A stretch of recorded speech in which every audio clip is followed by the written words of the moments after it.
Hai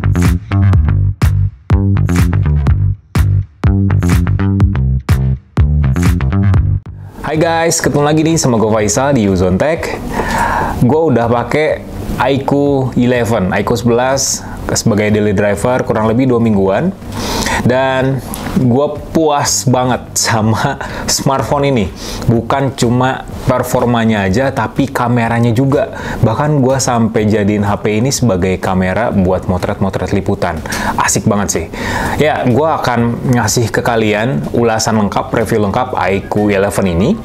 Ya, termasuk kelebihan dan kekurangannya. Jadi, stay tune terus di Uzon Tech. Tapi sebelum itu, subscribe dulu channel ini, like videonya, kasih komen, share juga jangan lupa.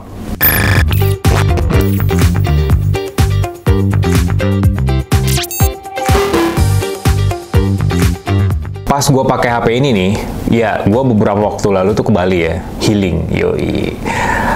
Dan teman-teman gue kebanyakan pas gue pakai HP ini, jadi gue nggak pakai casing ya, pas pakai HP ini, selalu pakai HP apa tuh?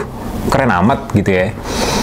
Iya, sekeren itu iQOO 11 karena desainnya tuh beda banget sama smartphone flagship maupun smartphone high-end lainnya lah yang beredar di Indonesia. Memang smartphone ini judulnya smartphone flagshipnya iQOO mungkin ya, tapi gue bilang sih ini sebagai smartphone gaming karena ya iQOO sendiri memang cukup serius ya di industri gaming ya, termasuk juga dengan menerapkan banyak banget fitur gaming di smartphone ini. Bodi belakangnya tuh nggak ada lekukan yang ekstrim, garis-garis yang ekstrim kayak kapal jet tempur gitu ya, nggak ada. Ya ini cuma pakai vegan leather doang, warna putih polos, dan ada garis khas BMW Motorsport yang berbahan dasar fiberglass. Ya emang iQOO sendiri udah kerjasama sama BMW Motorsport sejak beberapa tahun yang lalu dan terus rutin ngeluncurin smartphone yang punya desain khas mobil balap BMW. Jangan harapin lu dapet smartphone yang punya layar melengkung di kiri kanannya. Smartphone harga 10 jutaan ini layarnya tetap datar, tapi panelnya udah mantep banget. S6 AMOLED pertama di Indonesia. Ukuran layarnya sendiri 6,78 inci, resolusinya 1440p, dan dia udah mendukung refresh rate 144 Hz. Smartphone itu positioningnya ke rada-rada hybrid nih, rada-rada rancu. Flagship masuk, gaming juga masuk, ya itulah iQOO 11. Tapi secara overall, ya desain iQOO 11 ini memang beda sih daripada smartphone lain yang pernah gue pakai, yang pernah gue jadiin daily driver. Lebih beda aja, dan ya impresi orang-orang yang ngelihat pun ya apa nih gitu.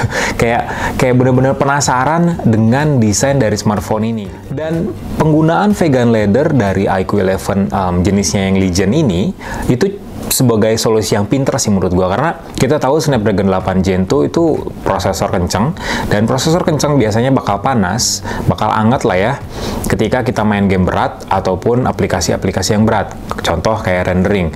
Dan vegan leather seenggaknya mengurangi rasa panas itu meskipun masih kerasa sedikit di bagian frame bodinya karena bahannya dari aluminium.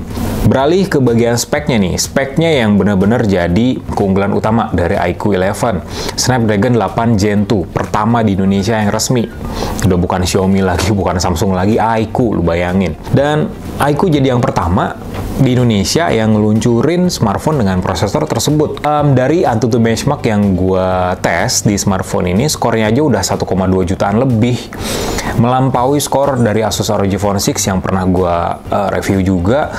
Ya bahkan Asus Zenfone 9 juga nggak ada apa-apanya gitu skornya. Jadi di AnTuTu ranking aja di aplikasi gua, iQOO 11 tuh yang paling kenceng lah. Karena RAM-nya 16GB dan jenisnya LPDDR5X, pertama juga di Indonesia. Dan bisa ditambah secara virtual 8GB. Bayangin smartphone punya RAM total 24GB. Udah kayak laptop gaming gitu. Laptop gamingnya 32GB udah kayak gokil bener. Ini smartphone RAM-nya 24GB, buat apaan coba ya? Dan storage-nya 256GB dengan jenis UFS 4.0. Itu lebih kenceng juga daripada UFS 3.1 yang biasa ada di smartphone flagship. Sementara buat baterainya udah 5000 mAh dan ngedukung fast charging 120W.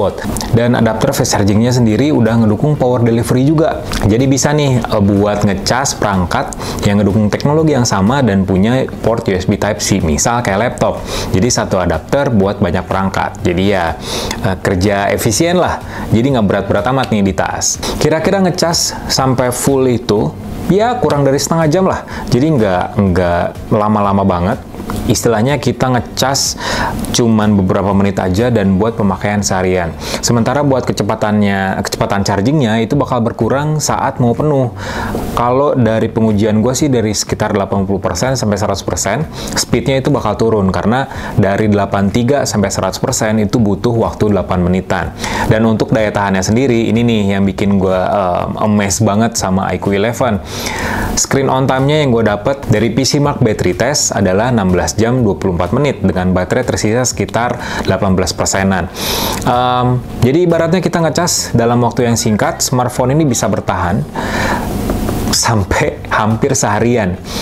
Gue baru sih ya megang pakai smartphone yang memang punya baterai yang awet. Smartphone flagship dengan prosesor yang kencang dengan baterai yang awet, karena kita tahu smartphone flagship dan prosesor yang kencang itu butuh daya baterai yang gede juga. Dan itulah pintarnya Snapdragon 8 Gen 2, selain lebih kencang dengan konfigurasi CPU yang cukup aneh, tapi itu berdampak pada efisiensi baterai yang lumayan berpengaruh pada smartphone.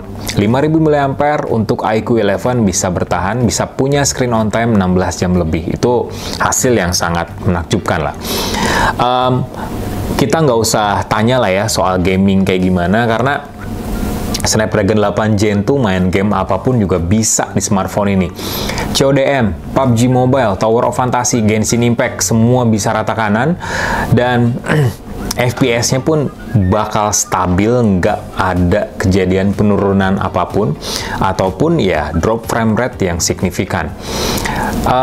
Bugs di Snapdragon 8 Gen 1 ataupun 8 Plus Gen 1 yang sempat gue rasain di beberapa smartphone, kayak Poco F4 GT ataupun Asus ROG Phone 6, yang game-game ringan bakal patah-patah, nggak kejadian di iQOO 11. Stumble Guys, terus Subway Surfer, dan lain sebagainya, game-game yang ringan lah, tetap berjalan dengan lancar di smartphone ini dan FPS-nya tinggi juga. Jadi ya, iQOO 11 memang maksimal banget buat main game. Nah, ini nih, faktor kenapa smartphone ini layak banget dijadikan sebagai smartphone gaming, karena fitur gamingnya tuh lengkap banget. Ada fitur in-game yang cuman bisa aktif ketika kita main game. Dan fitur tersebut namanya Ultra Game Mode. Di situ kita bisa menyesuaikan performa smartphone sesuai dengan game yang kita mainin.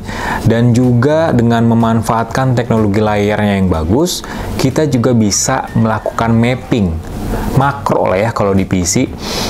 Mapping area sentuh yang bisa kita atur untuk mengaktifkan beberapa kontrol di game. Kalau di Asus ROG Phone 6 atau Poco F4 GT kan pakai triggers tuh yang di bagian bodi atasnya, kalau misalnya posisinya landscape. Nah, iQOO 11 itu memang nggak ada trigger, tapi triggernya dalam tanda kutip dipindahin ke layar, jadi kita bisa makro ataupun mapping sendiri. Ketika kita memencet area layar yang kiri misalnya, yang nembak kanan itu bisa diatur di smartphone ini, dan responsif juga, sama punya sistem mistouch. Jadi nggak bakal kejadian tuh kita salah pencet dan akhirnya merugikan saat kita main game, nggak bakal kejadian di iQOO 11. Nah, bagian kamera dari iQOO 11 tuh ini yang bikin gue rada galau. Ini tuh smartphone gaming pas smartphone flagship sih sebenarnya, karena kameranya tuh bagus banget loh. Ini yang bikin gue tuh kemarin liputan pun pakai HP ini buat motret-motret, karena di scene siang, scene remang-remang, sampai yang gelap, smartphone ini tuh punya hasil kamera yang lumayan bagus untuk sebuah smartphone gaming ya. Kamera utamanya 50 megapiksel dan udah didukung sama OIS juga, Optical Image Stabilization dan PDAF. Jadi fokusnya tuh bakal cepet gitu. Kalau kita motret yang objeknya atau subjeknya gerak cepet, bisa dibidik dengan baik pakai kamera utama ini. Terus ada kamera telefoto juga 13 megapiksel dan kamera ultrawide 8 megapiksel. Sementara di bagian depannya selfie-nya 16 megapiksel. Secara hasil kamera, smartphone ini tuh bagus loh. Ketika gua motret di pantai misalnya, dengan kondisi matahari yang terik ngadep ke kamera langsung, temen gue motret pakai iPhone, dia backlight hasil kameranya, dan pas gue motret pakai iQOO, hasilnya tuh bagus, awan dapet, objek utamanya dianya sendiri pun dapet, warna bajunya tetap dapet, dan sekelilingnya area di sekelilingnya, backgroundnya pun tetap dapat dengan warna yang bagus. Motret malam, ngambil video siang maupun malam tetap bagus di smartphone ini. iQOO 11 punya kamera, konfigurasi kamera yang bagus.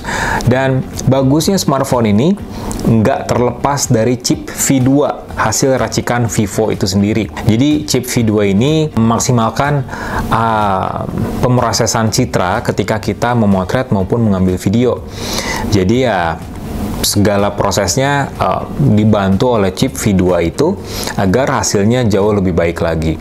Tapi ada beberapa catatan nih yang gue temukan di iQOO 11. Bagian depannya menurut gue sih kurang spesial karena bezel bagian bawahnya yang lumayan cukup tebal, nggak simetris banget, nggak kayak Xiaomi 12T yang udah tipis padahal smartphone-nya di bawah iQOO 11. Terus juga smartphone lainnya lah yang layar datar yang masuk ke kelas high-end ke atas, flagship, ya itu bezel bawahnya tuh udah tipis-tipis. Nah, iQOO 11 tuh masih cukup tebal di bagian sininya. Dan kalaupun layar smartphone yang udah pakai Victus, harusnya sih nggak usah ya pakai screen protector karena bener-bener ngebuat kualitas layar smartphone ini berkurang karena ya screen protectornya yang ditempelin di sini tuh lumayan murah juga. Jadi buat kalian yang beli smartphone ini mendingan langsung copot aja screen protectornya.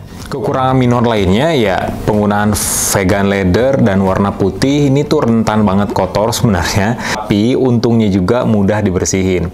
Cuman sayangnya nggak ada proteksi misal kayak rating IP68 maupun IP67 misal. Harusnya sih ya ada lah ya IP rating buat tahan air dan juga tahan debu buat memaksimalkan potensi smartphone ini gitu. Ya, tapi secara overall untuk sebuah smartphone Snapdragon 8 Gen 2 di harga 10 juta dan kemarin tuh ada diskon juga 1 juta jadi 9 jutaan smartphone ini sebenarnya lumayan oke sih untuk dijadikan pilihan bagi masyarakat Indonesia. Tapi gua saranin sih yang beli smartphone ini kayaknya cuman tech geek aja kali ya, yang orang-orang yang benar-benar melek teknologi, yang butuh device dengan teknologi terkini, yang nggak mau ketinggalan lah soal teknologi terbaru khususnya di smartphone. Tapi buat pengguna awam 10 jutaan kayaknya untuk sebuah iQOO 11 smartphone yang baru aja lah debut di Indonesia kayaknya agak berat sebenarnya karena saingannya banyak banget di rentang harga segini dan bahkan ada beberapa smartphone memang nggak sekencang iQOO 11 tapi punya fitur yang lebih lengkap misalnya kayak Zenfone 9, Realme GT Neo 3 ataupun Realme GT 2 Pro atau bahkan Xiaomi 12 yang lebih kecil ya itu lebih lengkap fiturnya dan lumayan berat untuk sebuah iQOO khususnya iQOO 11 dengan harga 10,9 jutaan ini untuk bersaing di Indonesia. Itu menurut gue ya, pribadi gue, opini gue. Tapi ya, intinya smartphone ini memang sebuah produk yang bagus, penanda debut iQOO yang bagus di Indonesia, dan gue berharap sih produk-produk iQOO berikutnya bakal lebih menarik lagi untuk pasar Indonesia. Itu aja review dan ulasan lengkap dari iQOO 11 yang udah gue pakai sebagai daily driver ini. Mohon maaf apabila ada kekurangan, kesalahan kata saat gue ngejelasin. Jangan lupa buat subscribe channel Yuzon Tech, like videonya, kasih komen, share juga jangan lupa, dan selalu sehat. Bye!